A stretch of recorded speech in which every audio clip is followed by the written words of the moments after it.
welcome to Season 4 of the NGO Whisperer show.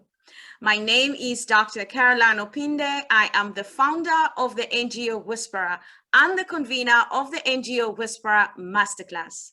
Here at the NGO Whisperer, we provide technical support to nonprofits so they can successfully impact people's lives. Joining us today from Pretoria, South Africa is Reverend Deon van der Berg.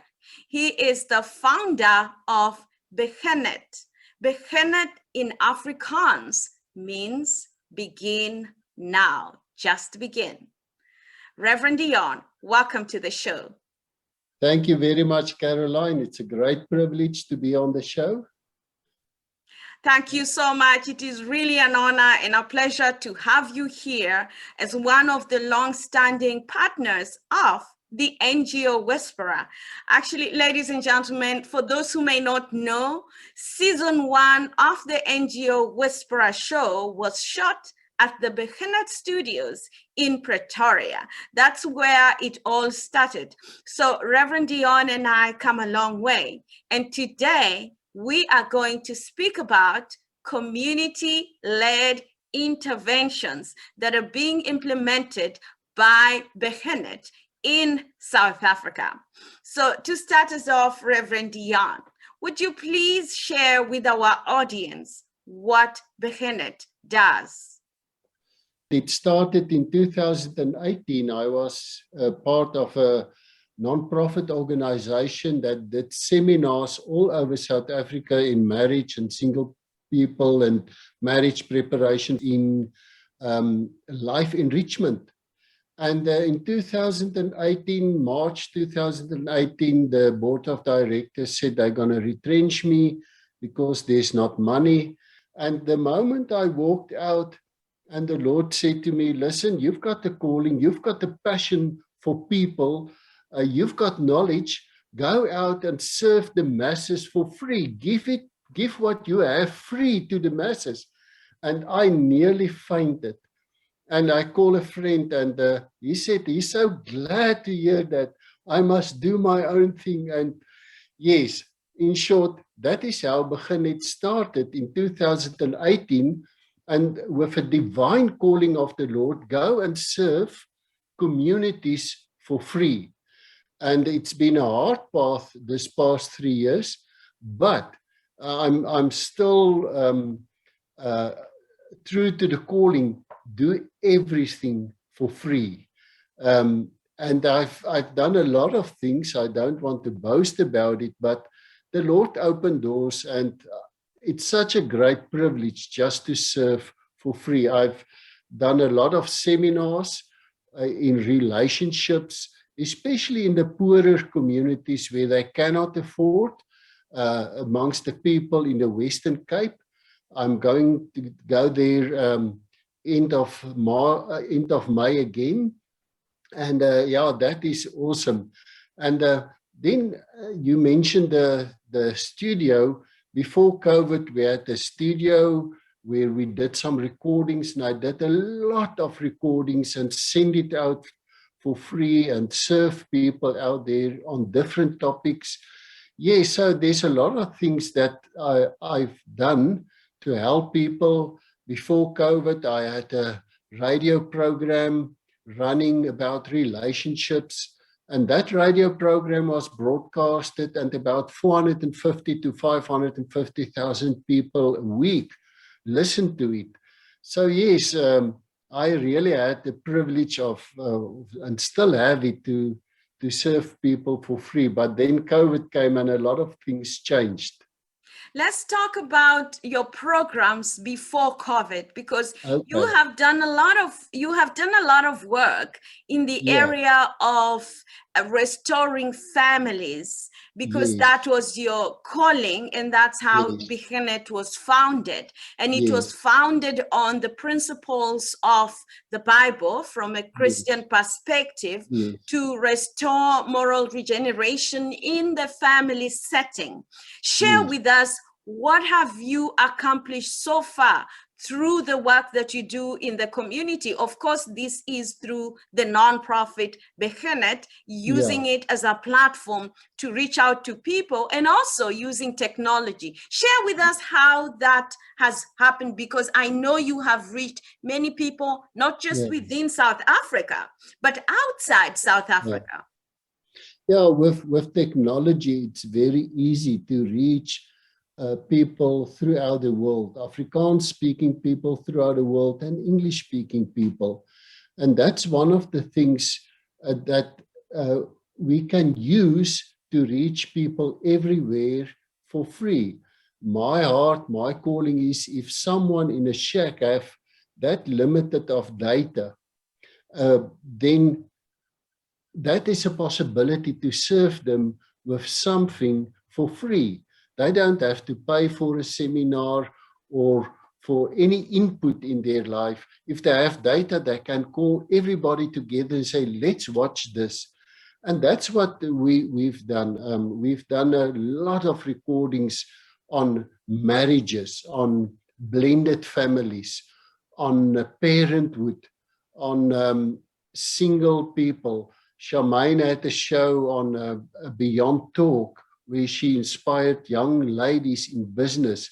So, and then every Sunday, there's a sermon going out, and that sermon is going all over the world. And that is especially for Afrikaans-speaking people who are churchless. My own mother is a churchless Christian. She's in an old age home in a wheelchair. She cannot go to church anymore. So there are a lot of people like that. And by doing all these things, I say Beginet is a distributor of hope. If we do something, we bring hope to people. And people, and that's where the name Beginet came from. People sometimes feel hopeless, and they want to give their life to you, their marriage to you, or their personal problems to you, and said, listen, help me, can you fix it for me? And then I said, no, let me help you. Yeah, but it will be great to live a good life. No, just begin here, just begin it. And from here, we will work together. And that's the vision I had with all these recordings, to just give it to someone and say, begin here, do this for this week, do this for the next week, and so you can go on. That is wonderful. I know you have done a lot of work in terms of reconciliation, and that is why you have the logo that says, Let's Reconcile. Could you please share with us about the Let's Reconcile program? As people can see on this logo, reconciliation is a hard thing, but this heart isn't a full heart, it's a broken heart. And Carolyne, what I've seen in South Africa, and I think it applies to all over the world, there's lots and lots of people with broken hearts.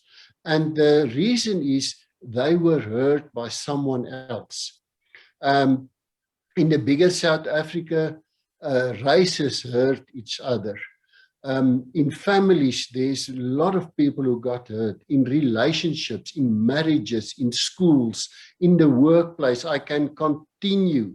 Politicians hurt the people of the country. So there's a lot of broken hearts that needs to be mended. But it doesn't start with the other person. It starts with me. Reconciliation starts with me. And that's why this green right mark is here. If I say yes to reconciliation, I start to walk a path of forgiveness, to first give forgiveness, to say, let my heart be changed. And reconciliation, if you decided for reconciliation, the is a humbleness. But if you decide to do it and you do it, there will be growth in your life. So that is the meaning of this logo, and that's what we want to do in South Africa, in one-to-one relationships, but also in the whole South Africa between everybody that lives here, because there's a big diversity. In South Africa, we had the Truth and Reconciliation Commission just after 94. It's something beautiful that the church started, but the politicians took it over, and no, it didn't do the job. So what we need, and that's where this Let's Reconcile came from, the idea is that we must start living simple acts of reconciliation. But first it starts with me. My heart must be healed. I must forgive everybody and set them free. And then I can live a life of reconciliation. And you were part of it, how we dreamed before COVID, the whole reconciliation program and the cycle tour that we did last year, this time. And COVID stopped everything, but it's still in our heart, and it's a core of Beginet's being. In everything I do, I bring in reconciliation. Ladies and gentlemen, we are going to take a small break, and we will share with you insights, videos, and pictures from the Let's Reconcile cycle tour that happened in 2020, just before COVID hit. One of the main purpose for us doing this reconciliation project is actually to promote social cohesion and nation building in South Africa. And not only that, but to also educate South Africans about the importance of unity and the importance of coming together and becoming one as people. And most of the time, like you said, people will think that reconciliation is only about race. Yes, we are going to speak around race, but it's more than that. And we always emphasize that it's about reconciliation in different relationships that people find themselves in. Reconciliation in families, friendships, reconciliation in communities, in religious groups as well, in nationalities, ethnicities. So you find that there's a lot of relationships that require reconciliation in them. And we know that reconciliation is a process. It's not something that happens overnight. But you need to understand that for that process to take place, you and I need to come to the table and start this process of reconciliation, because if we don't do that, then as a nation we will never live in a reconciled nation. At the beginning of this year, I said to her, you know what, we must put this thing on the map from the beginning. So let me start riding from Berg to Cape Town on a bicycle. It is symbolic from the north to the south, right through South Africa, on the N1, the main road, and to make people aware of this campaign. At Beginet, Zimbabwe border right now, and we will be cycling all the way. We are cycling for a very good cause, reconciliation in South Africa. And we believe that as we are cycling from Beginet to Cape Town, it's a symbolism of unity in our country. It's a symbolism of reconciliation in our country. We're excited. I'm a bit nervous. I'm not gonna lie, I'm nervous. But by God's grace, I believe, and all the training we've done, the good food we've eaten, we can make it. What do you think, Deon?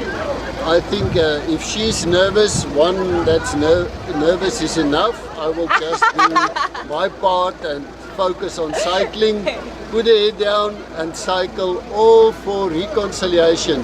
South Africa, let's reconcile. Let's reconcile. We're cycling from Berg, the Zimbabwe border, to Cape Town.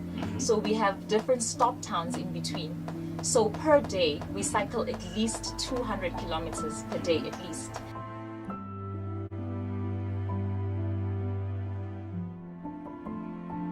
So we are here to educate and to teach people how to get along, how to unite, how to forgive each other, and how to live in a land of unity and love.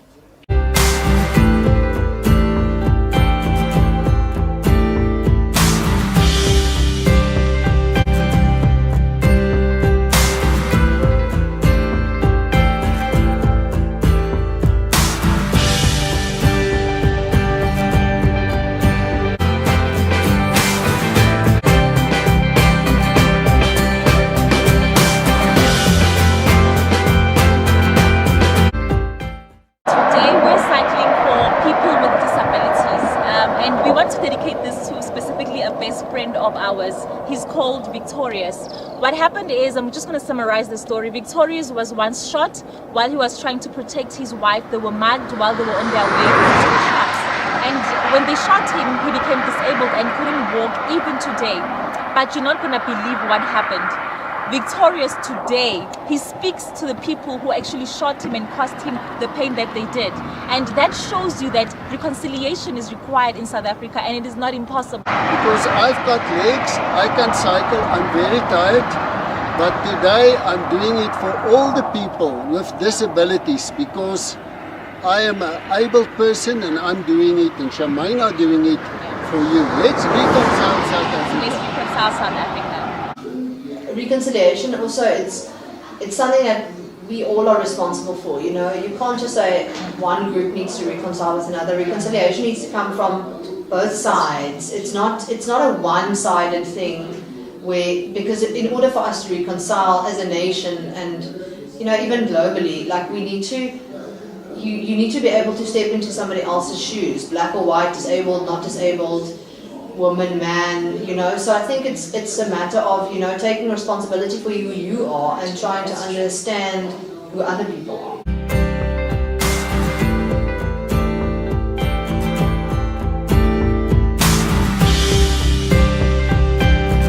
People have different perspectives. Some people believe that there's still racism in South Africa. Others believe we're living in peace. Others say families are a mess. Others say not so much. We also cycled for the motherless and the fatherless.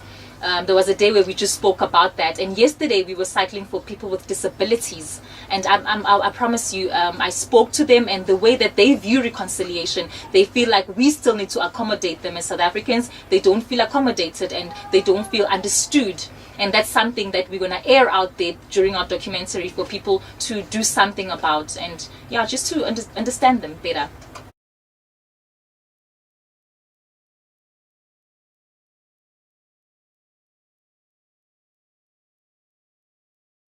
Reconciliation means nothing other than let's live in peace with one another. harmony. And yesterday we specifically wrote for peace, harmony in schools and universities.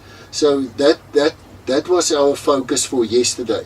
It's so easy to get people divided through politics and through issues in their lives, but what about let's stand together for a bigger purpose, as a school, as a university, unite for our studies and for a bigger cause. When you're a student, you cannot isolate yourself. Reconciliation is a way to go. We want South Africa to come to a position where it's a united nation, where it's a nation that is built on this saying that is called Motho ke motho ka batho. What does that mean? A person is a person through another person. I want to challenge everyone. Are you one of those that want to change your wife, want to change your husband? Can I say something? Stop. Stop with it right now and ask for forgiveness for trying to change your partner. Now, if you know that you are not in good terms with your sister, with your brother, with your cousin, I say to you right now, all it takes is for you to humble yourself, acknowledge your wrongdoings, and just say, I am sorry, and see what happens in your relationship.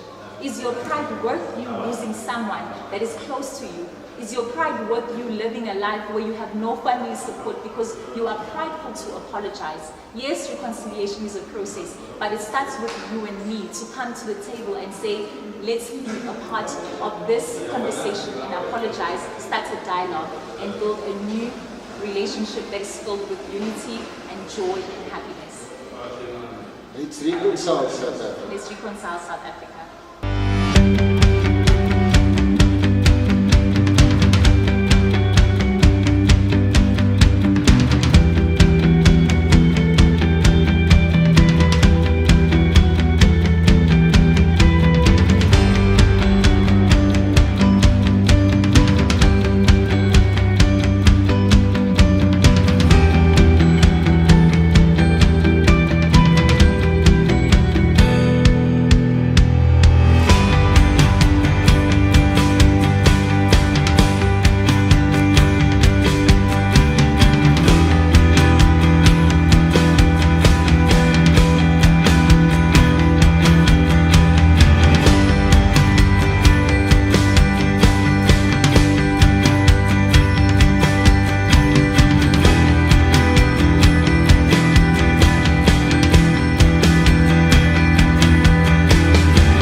Ladies and gentlemen, welcome back. It is an honor and a pleasure to have you. Reverend Deon, could you please share with us how did Let's Reconcile cycle tour from Pretoria all the way to Cape Town happened? I know it was cut short due to COVID restrictions, and you had to stop the tour because you are already on your way to Cape Town. And you are a few days into the cycle tour. Share with us what your experiences were in terms of building reconciliation or reconciling South Africa, and who did you meet on your way to Cape Town up to the time where the tour had to stop due to COVID-19 lockdown? Yeah, it was a very special time. We started at Beitbrug, the Zimbabwe border, and I cycled all the way down, and the plan was to cycle all the way on the N1 to the national road in South Africa to Cape Town, right through South Africa, about 2,200 kilometers. And I did really well, but yeah, it was tough. It was tough up to Bloemfontein when we had to stop for COVID. But what we saw along the road and what we experienced, and Charmaine, my colleague at that time, she had interviews all along the way. And there were a lot of things. Now, the one thing that we realized is that if we thought we need a racial reconciliation in South Africa. That's the main thing that we need. But on the ground, we experienced that people are not in good standing with their own family, with their neighbors, with politicians, with a lot of things. And the last thing they said is racial reconciliation. So up there in Messina, Charmaine had this beautiful interview with this lady who was in a very militant political party in South Africa, and she became to know the Lord Jesus Christ as a savior, and her whole life changed. Now she's a person that goes out and preach and teach the gospel and reconciliation, and not division and hatred as she did before. And we visit a lot of radio stations as we go, Charmaine more than I, but in up north we had the privilege to speak over one of the biggest radio stations, two of the biggest radio stations in that communities, and all the way down to Bloemfontein. In Bloemfontein there was a big event planned at the university, at the sport ground of the university. More than 300 people already indicated that they would come, but it was business people, and then of course a lot of students.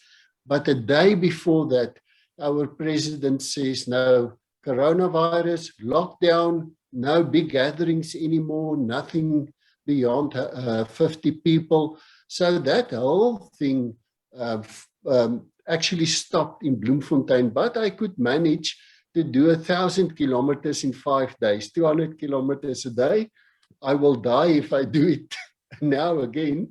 But yeah, it was a great experience. Along the way, we met a mayor up there in a northern province in Limpopo, who has done amazing work about reconciling political parties for only one purpose, the people they serve. And that things like that is beautiful to see, and see it's actually happening on the ground.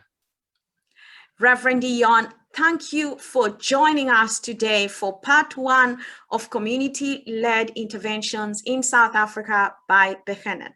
This episode has been sponsored by the NGO Whisperer Masterclass. We invite you to sign up for our upcoming masterclasses at ngowhisperer.com/masterclass. Ladies and gentlemen, it has been an honor and a pleasure to have you join us today for part 1 of community-led interventions in South Africa. Join us next week for part 2. And remember to subscribe to our YouTube channel and follow us on our social media platforms. Until then, it's all about connecting people, raising funds, and impacting lives globally.